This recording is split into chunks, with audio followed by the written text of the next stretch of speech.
There's so many, we're like people. We all make a different sound. But when we begin to sound together, it's really powerful.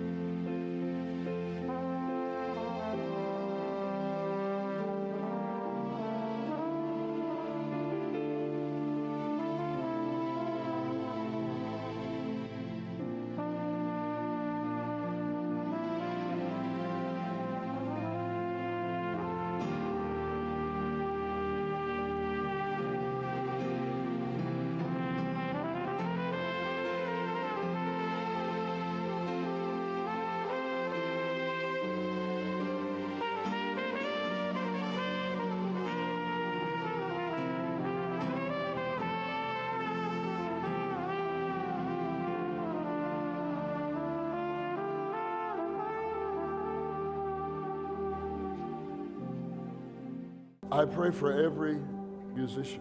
Я молюсь за каждого музыканта. Under the sound of my voice, they attain a new realm in what they do. Для того, чтобы они достигли нового уровня в том, что они делают. I pray Я молюсь, that the sounds that will come out of them чтобы те звуки, которые они будут издавать, will be faith-filled sounds. они были наполненными верой и звуками. There's one thing you do when you sing. Потому что одно, когда ты поешь, Use an example. вот ты, например, When you sing, когда ты поешь, you are tuned in to your pitch. ты просто настроен на определенную октаву, ты на определенную тональность, Now it's time to be tuned in слова. to releasing your faith. А теперь время для того, чтобы настроиться на то, чтобы высвобождать веру, когда ты поешь. Если что-то и изменило мою жизнь, я не знал, что я могу играть и высвобождать веру в то время, когда. И тогда ты начинаешь играть своими сверхъестественными возможностями. Вот тогда ты начнешь петь как выше своих естественных возможностей. Когда ты поешь Богу, послушайте меня, тогда ты можешь высвобождать свою веру. Highest praises, you're releasing your faith Ты высвобождаешь свою God's веру ability to perform for you. И Божью способность исполнять в тебе.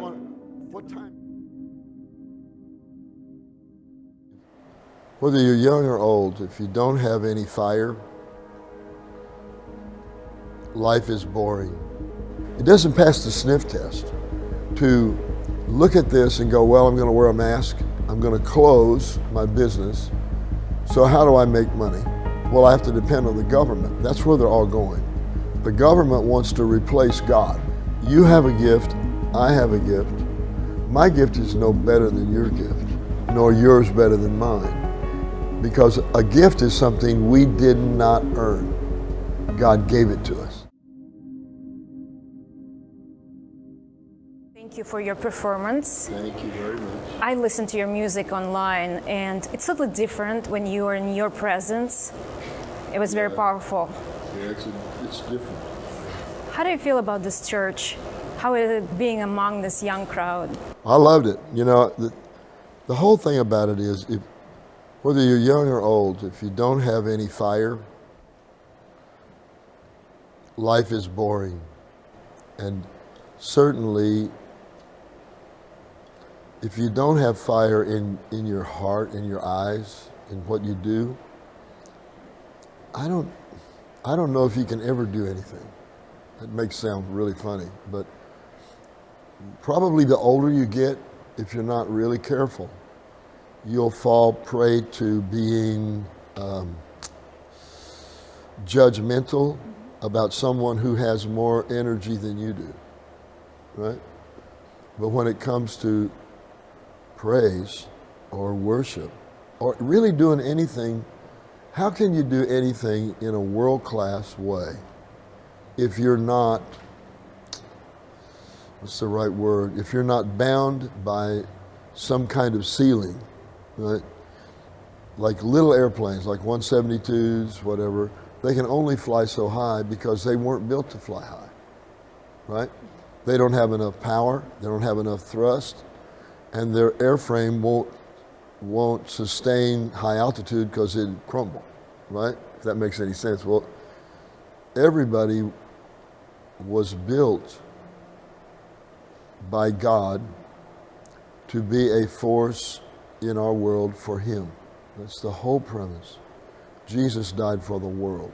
Okay, so if that's true, if you just are Joe Normal and you won't lift your hands, you won't shout, you won't clap, but you do at a sporting event, or you do where you think it's important. If you're kids, if you're an adult and have children, and they play Little League or they play some kind of sport, you'll be there every time cheering them on, right?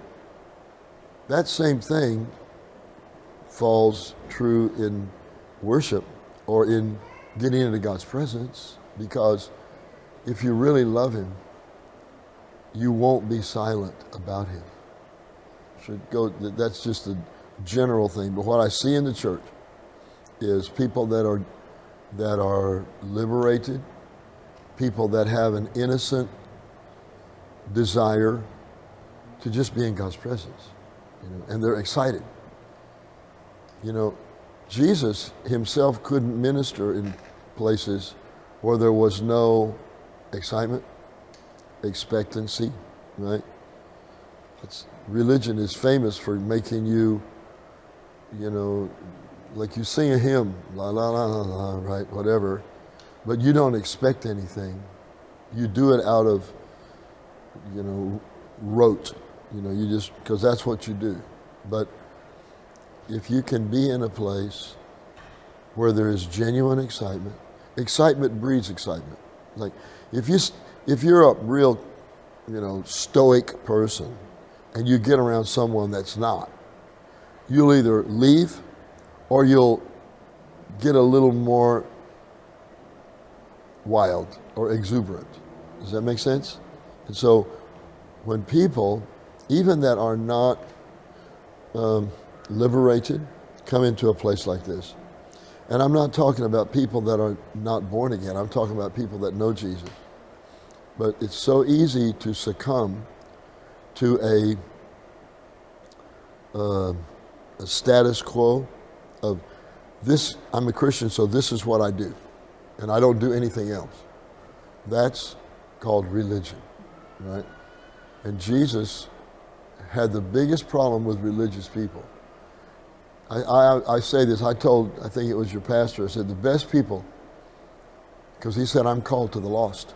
I said, that's great, because you show me a guy that's just been a normal hellraiser and he gets saved, he's going to be a lot wilder for God than somebody that's just been there all the time and they haven't experienced God's delivering power because they think they've always been a Christian.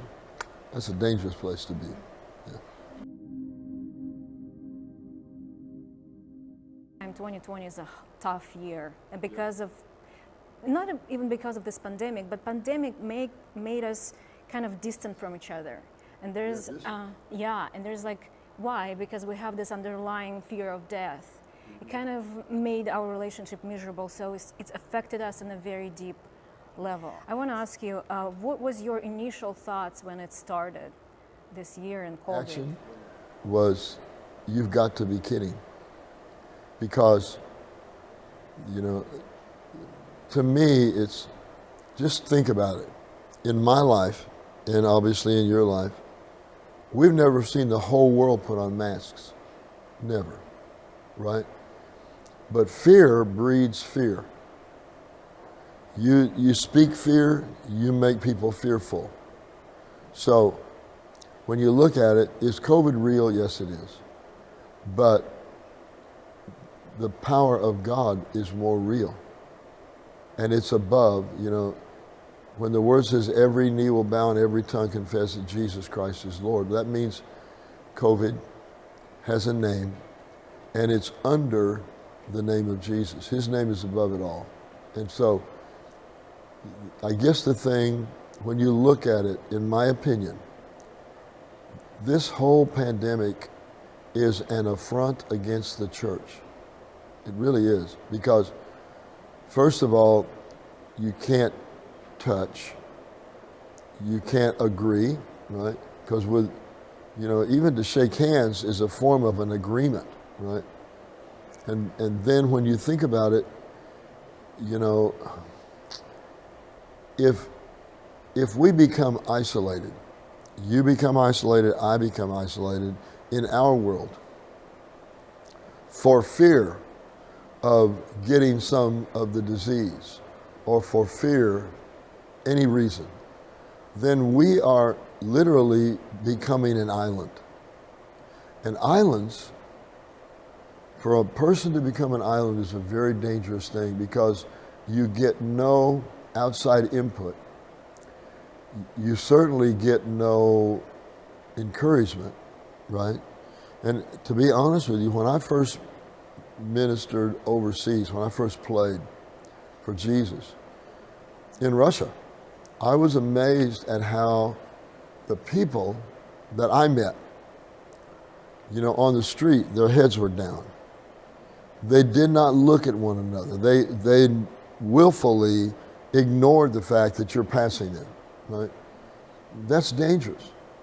And it didn't used to be that way in our country, but more and more do you see it, right? So if you look at COVID and you know that the fact is that COVID has become a pandemic, has taken people's lives. However, many diseases have taken more than COVID. So it's been blowing up, in my opinion. Is it serious? Yes, it is. But the way we're responding to it is to shut everything down. You can't do that because there's something wrong in, let's take the guy that doesn't know anything about God, doesn't have a relationship with God. It doesn't pass the sniff test to look at this and go, well, I'm going to wear a mask. I'm going to close my business. So how do I make money? Well, I have to depend on the government. That's where they're all going. The government wants to replace God. That's where it's all going. And so when you see it with that mindset, you go, wait a minute. This has got to be not just a coincidental disease. It's a planned attack on, I believe, the church to get us to quit worshiping. I mean, in California, I know here to a degree there's that issue, but to say you can't sing, right, makes me laugh because when I studied the Great Depression, when I studied the Dark Ages, when the Dark Ages happened, one of the telltale rules was you couldn't sing on the street. You could not sing. So when you look at all of this, let's stop people from worshiping. They can go to the bars or the casinos, but not to the church, right? That's ridiculous. And then when you say you can't sing, and I even heard here, but I'm not sure that's right. But in one place you could play instrumentally, but you could not sing. And then one said you couldn't play the trumpet, which I laughed because there's a lot more breath that comes out when you sing than goes through a horn because the breath is only used to vibrate. That's it, right? So that's my response to the COVID. I think it's a planned attack to cause fear, to cause people to be discouraged. If you look at all those signs, God can't be in that, and that's the reason Jesus came, was to keep us out of fear, keep us out of discouragement, keep us from being hopeless. Do you think that in this time when governments said to shut down the doors of the churches, what the behavior should be from churches, from their leaders? Do you think they should obey the government or? That's a hard question. On one side, Jesus said you render to Caesar what's Caesar's, but he was talking about money, taxation, okay? But let's just take examples in the Bible, right? If Daniel had succumbed to the king who told him, you can't worship anyone but me. If he had obeyed the king, there would never have been a lion's den. I don't think he would have made the Bible, right? But it's not that he defied the law of the king. He recognized that there was a law that was higher. And so when he stood his ground and was put in the lion's den, the king came the next morning early to see the results. Now, Daniel wasn't mad at the king. He said, "O king, live forever," right? The God that I serve has delivered me. And so it's a very, what's the right word? It's a balance, right? Like Shadrach, Meshach, and Abednego defied the law, the order of the king. But then when God moved, the king says, I see someone else in the fire. And he became a believer and made it mandatory for all of his subjects to serve that God and that God only. So where is the line? I don't know where it is, but I do know with respect to the Jewish nation in the Holocaust, they willingly marched to their death. They just went like sheep.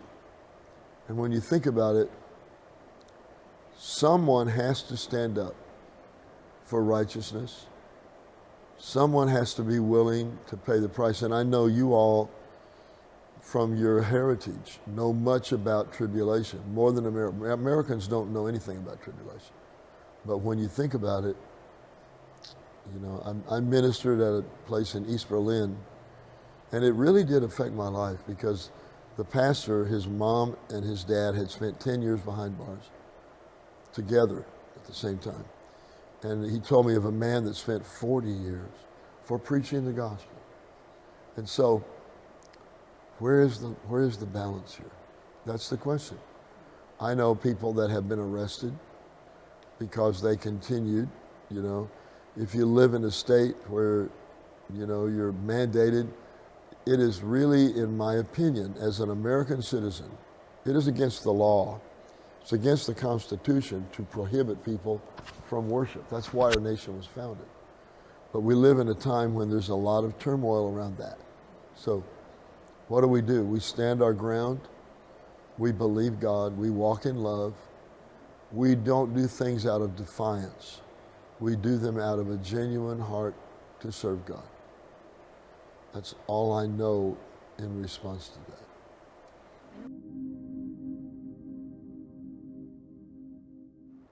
I know that you are a son of a preacher, so you've learned to play trumpet at the church, right? Correct? Did you feel at that time already connection with God? Oh, well, sure. I mean, I probably wasn't. It sounds funny because I've never really thought about that. But all I knew was I loved God. I was respectful to my father and mother. That's all I knew. And I played in the church while she played the piano or organ or whatever. But that's where the gift began to be evident, right?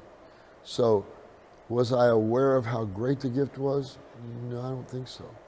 I just played. But I was obedient to practice. My parents never asked me to practice. I practiced because of a genuine desire to be excellent, right? But I wasn't aware that I had any kind of a gift other than I just love to play. And one of my last questions.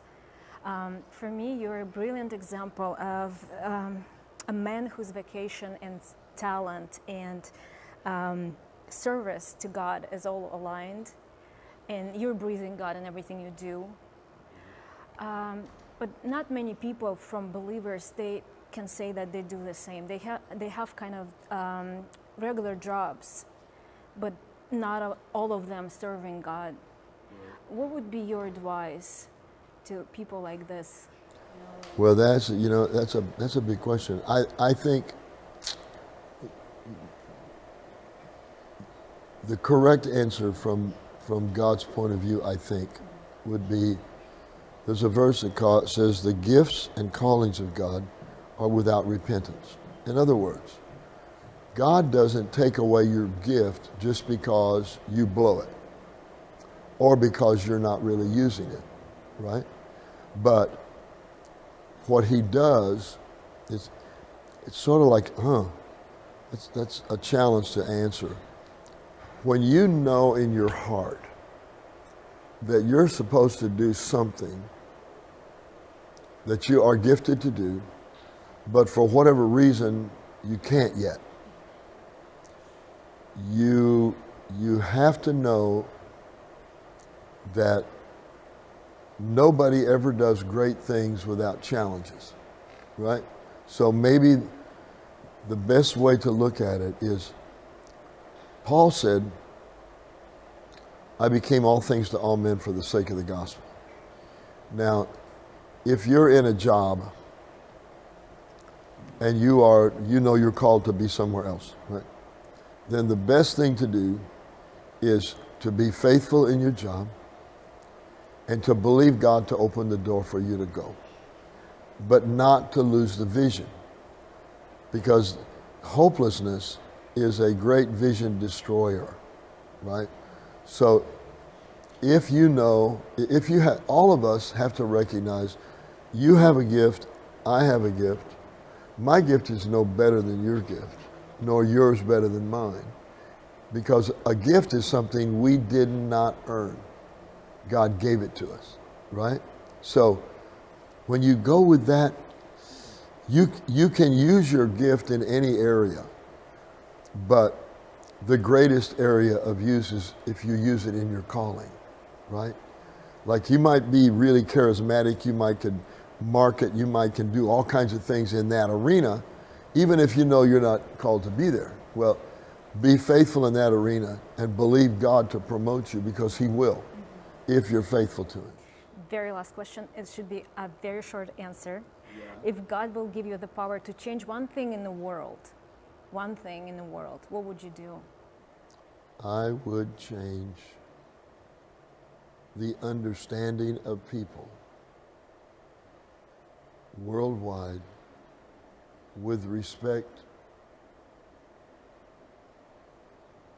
to sound and the role it plays in the life of every person from God's point of view. Thank you so much, Phil. Thank you very much. God bless you.